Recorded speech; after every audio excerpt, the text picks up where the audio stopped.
Hi, I'm Veena Rao. I'm a member of the Brooklyn Filmmakers Collective, and today I'm talking to another member of BFC, Alex Mallis, and co-director Travis Wood on their upcoming feature film, The Travel Companion. The Travel Companion is about Simon, a struggling documentary filmmaker who enjoys free flights courtesy of his best friend and roommate Bruce, who works for an airline. However, when Beatrice, a more successful filmmaker, enters the picture and starts dating Bruce, Simon risks flying too close to the sun, potentially losing much more than just his free flights. We're going to be talking about how they made this film on a shoestring budget in New York City over 15 days. Well, I'm really excited to talk to you two today. I wanted to start by just sort of asking, where did the idea for the Travel Companion come from? Well, we were at the Boston Film Festival showing Dollar Pizza documentary, and I had flight benefits on standby and was kind of lamenting to Alex that they may get lost. And he was like, "This is a funny situation." He was like, "We should write a movie about that." Well, technically it was my partner Dara who was like, y'all should write a movie about that. Yeah, I forgot that Dara said that actually. But it was fun. I think it was funny because you were not just losing the flight benefits, but losing them to your friend who got a girlfriend. How did you decide that this was meant to be a longer film? Yeah, I would say, I don't know, we were both like, neither of us have made a feature. This is both of our first features, and I think we both been talking about wanting to do one. And I kind of almost feel like it was like form before content. We're like, this would be a great feature, let's do it. You know, like it was just like, don't overthink it. This idea seems funny. We're hyped right now, walking around the streets of Cambridge. Let's write a feature film. And it was like kind of that simple. You two wrote it together, but you also had a third collaborator, writer? Yep. I'm just wondering, if you could talk about the process of writing collaboratively and how long it took you to write this feature script. Yeah, it was a great process. I think the like accountability that comes from having a second person almost like increases by having a third person, but it has the like added benefit of almost reducing the load.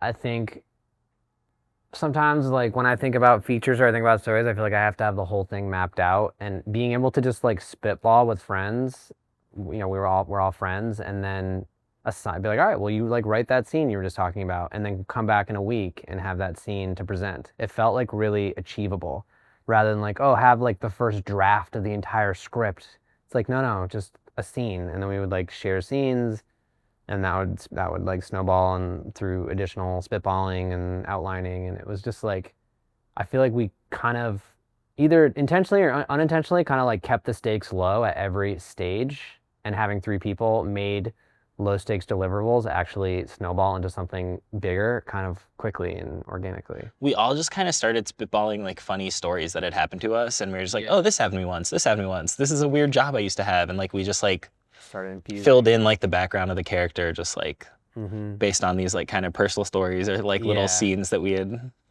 And it's sort of like all of your experiences got blended into each character, your personalities. I mean, that's true.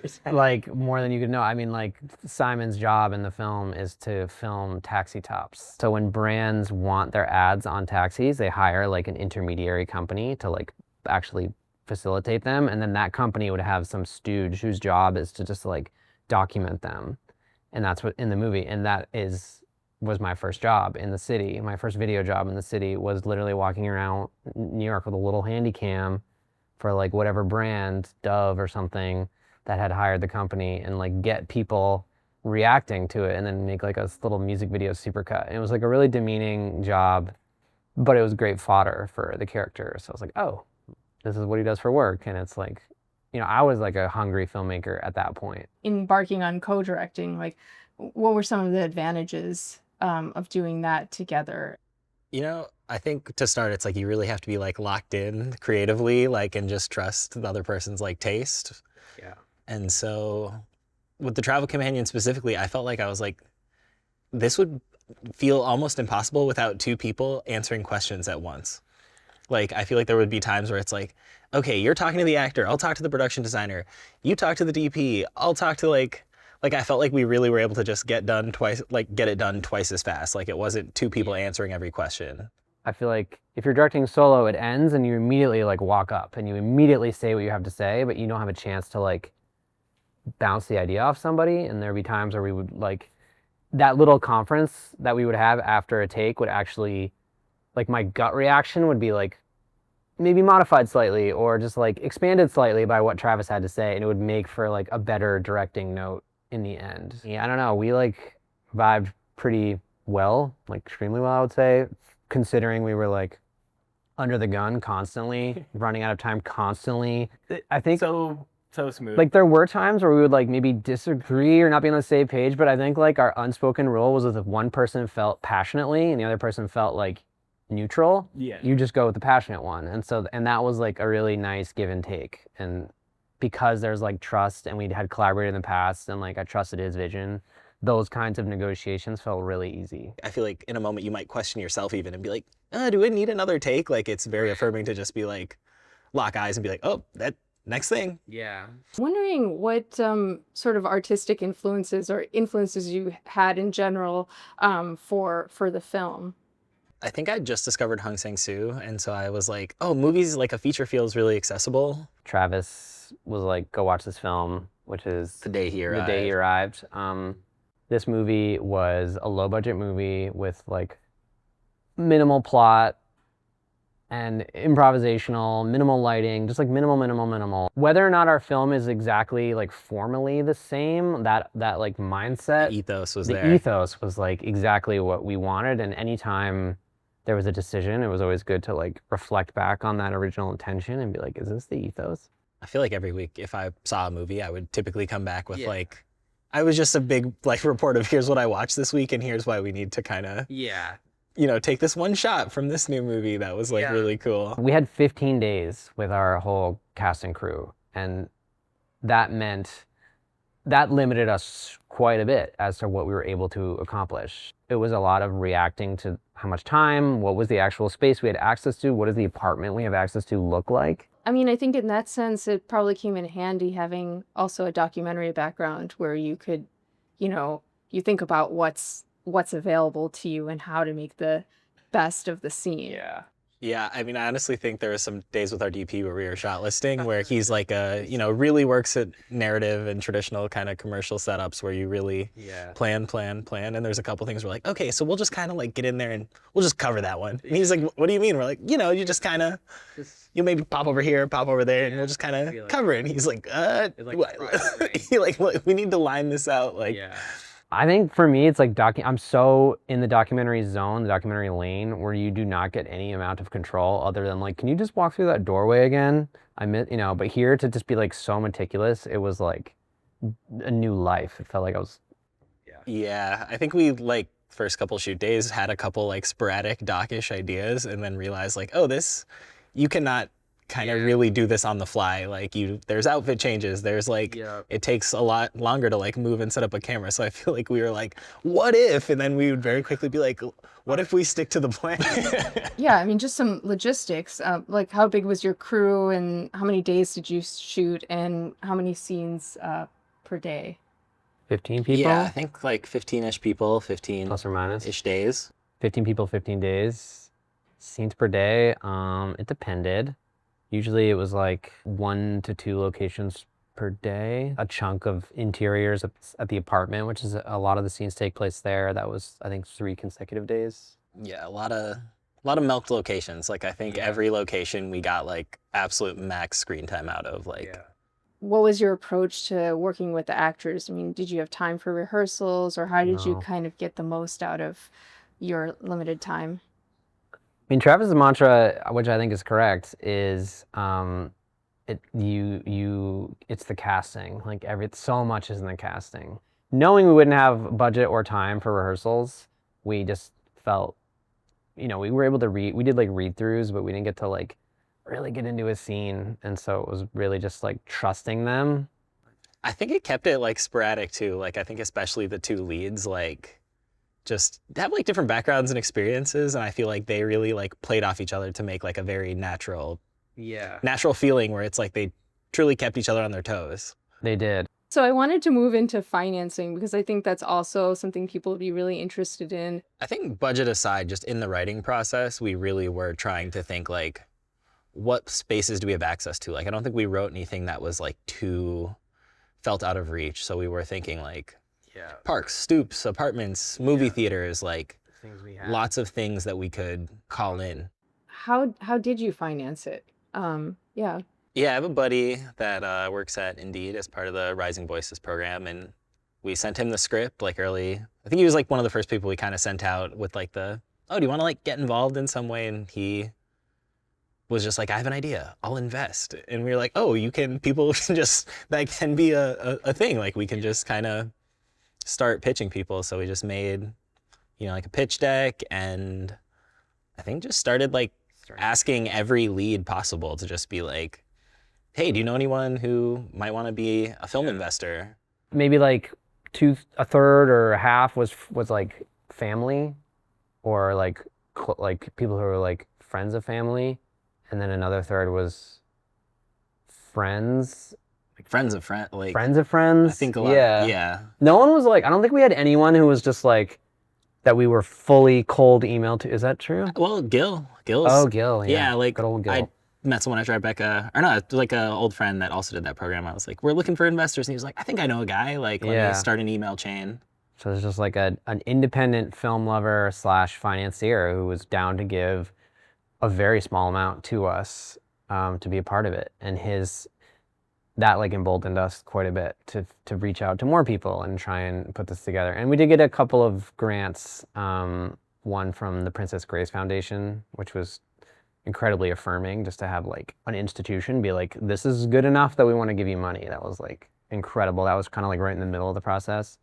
And then Brick Arts, the Brooklyn organization, invested, which was cool. They were kind of like, they were going to give us a little bit of money. They helped us, they supported Pizza Doc. And we're like, what if you give us more money, but as an investment? And maybe this can be like a model for the future. And we kind of pitched them on that. And that's what happened. I'd also add, I feel like money aside, me and Alex were like, we once the shoot dates were set, it was like, we are making this no matter what. If we are the two lead actors and we're filming each other, like we're committed to like just making this a reality. Like we don't want to sit another year or however long. Like let's, whatever it looks like when these shoot dates roll around, like we are going to film something. And so I think just knowing that you're going to push it forward no matter what, like it gets more people on board, because, you know, it just feels more real, because there's not like a, well, we'll see. It's like, these are the days we're filming. Did your sort of giving equity or points to the crew, how did that work? That was actually our lawyer's idea. He told us about this model where people were maybe paid a little less, but given points, back-end points that were like kind of meaningful. And so we basically offered people a very low day rate, but and points on the back end. And we tried to devise, not to get too in the weeds, but we're basically like any dollar of profit that goes in, it's actually going to go 30% investors, 70% cast and crew. So the pot out of which the crew and the cast get their points, like get money from, is real. And so that, I feel like it had two functions. One, it was just like, it was about equity and buy-in and being like, we want you to be part of this film. We want you to believe in it. And you have a piece of it. It's not just like, come on, like believe in my vision just because. It's like, no, you have like financial stake and potential return. If, you know, an absolute miracle and, you know, Fox buys it for $10 million, like everyone's getting paid, which felt good. And knowing that everyone across the board was getting paid the same thing from DP to PA, everyone got the same rate. That also like maybe had a less tangible, but or like a subconscious effect, or I don't know, it just like made this like feeling of equality a little more real. So it was like set the tone for how we wanted to set to It's operate. certainly easier to break the rate to someone when it's like even like across the board, where you're like, True. everyone is getting the same rate aside from us who are getting zero. What happens if it doesn't make any money? I mean, in the contract, it's set, there's like a whole block that's like, investing in independent film is a really bad idea. Like, you shouldn't do this. It literally says that in the thing. You're supporting us and we want to make money. We're doing everything in our power to make money, but it's also, in this market, it's relatively unlikely I think there's always like the dream scenario, which is like one of the big guys, Swoops swoops in and, takes your film to you- like new heights. Yeah, give you a shitload of money, puts you in 100 theaters across this country and the world. You get a huge upfront cash payment. Everyone gets paid. Everyone gets profit. That's the dream.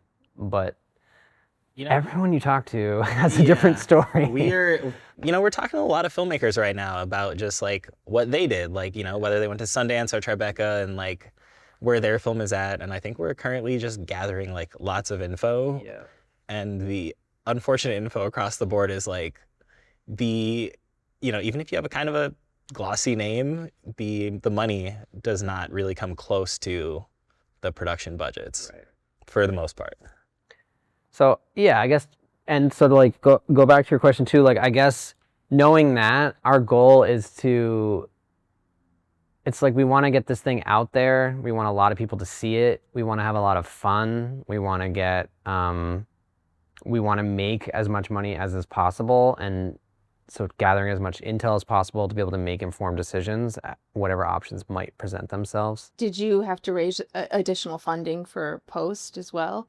It's kind of ongoing. Yeah. Like there's new costs that we're hearing are like important to invest in, like PR around the festival. It's a lot of money. Yeah, so there's like 10K, just like poof for a publicist, for one festival. I also feel like now it's like a lot more tangible. Like I feel like everyone we hit up, I feel like, hey, if you want to be involved, like it's here. Yeah, get on board. The train is like fully left the station. There are a couple seats, but you gotta come now. It's not like theoretical. I feel like everyone thinks about the money aspect of it, which is important, but I would say like so much of what you can do to get yourself in good shape to like receive money is free. Like the script, the pitch deck, like those free things, like I think set us up like pretty well to like be ready to accept it. Shooting on a budget in New York City, what were some of your biggest challenges? To start, Alex has spent a lot of time in New York, making like tons of friends, tons of connections. Like I think you've never seen anyone more that's like, you know what?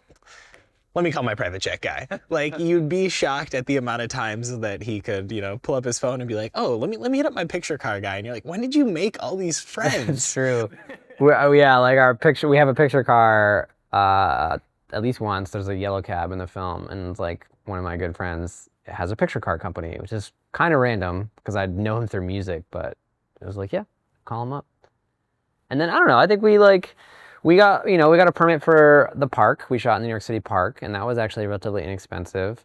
The apartment was free, the photo store was free, the New York City streets were maybe like a little bit of a gray area with the amount of crew we had, but we just treated it like, let's just do it. We did not have permits, and we would just go out and do it. We shot in two airports actually.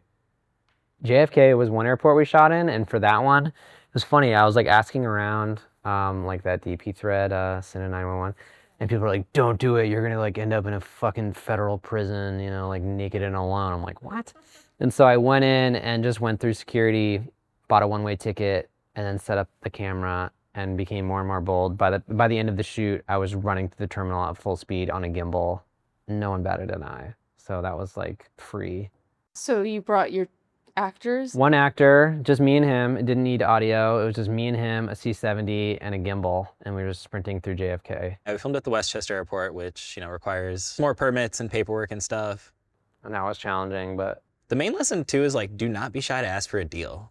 Like very often, no matter what the number came in, I just felt like both of us throughout the process, it was kind of just like, $4,000. Ooh, can you do 500? Can you do 500? And like literally, I feel like a lot of times people would be like, did you just say $500? And we would just be like, 250 would be better, but we're like willing to go for 5 if possible. It's crazy how far you can get in this world with a low number and a straight face. Dude, just like $500.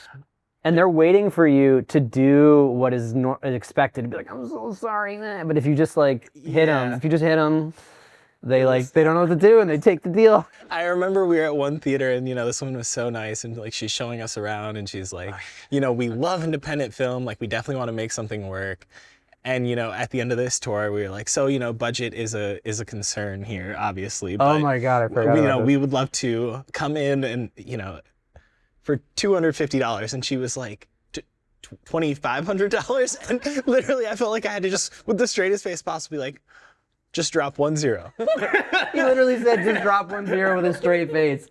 We went on this like pizza shop like excursion, and we ended up in like the back room of kind of like a kebab restaurant. Yeah. And we were like, we just need this pizza shop, man. Like, we're broke students. Like, can you do 250? And he was like, 400. And we were like, it's so nice meeting you, man. We appreciate the time. And we like start walking out, and then he goes, 2 hours. And we're like, oh yeah, deal. Like, thanks, man. Like, you know, I mean, like the one tip just for other people, I feel like even if you get a note, trying to pitch solutions to people, like, you know, whatever that is, if they're like, oh, you can't do that, that's too low. Can we do it when they're cleaning up? Can we do it before you're open? Right. Can we, like, what can we possibly do? And I feel like some points, you know, in pitching solutions, I'll be like, actually, that one might work. Like, let me grab your number. Sort of touched on this, but what were some of the kind of best ways you were able to cut costs? In the script, there's a scene where our principal, our guy, Simon, goes to a film set of Beatrice, one of the other characters, and she's supposed to be directing a bank commercial with like, and we imagined like film trucks and C-stands and crew moving around, and we kind of kicked the can down the road as to how exactly we were going to do that. We're like, we'll just put our own shit in front of the camera, you know, our own monitor in front of the camera. We have a few C-stands, we'll put our crew in front. Maybe we'll go up to Greenpoint, there's like where film trucks park, and like maybe do it there. And we kind of just like didn't answer the question, and shooting had started. And then one day we were shooting in Clinton Hill at an apartment, exterior and interior actually. And on the end of that exact block was a full-on bank commercial with a bunch of shit in the street and crew and C-stands and crafty table. And so at the end of the day, we just walked our crew over there and did handheld and walked our actor up and down, like through it several times. And then we went back there another day and just did where the dialogue was supposed to happen, which didn't need all of that shit in the shot. And it stitched together beautifully. And so it was like, we got this, what would have been, you know, thousands of more dollars, just got it.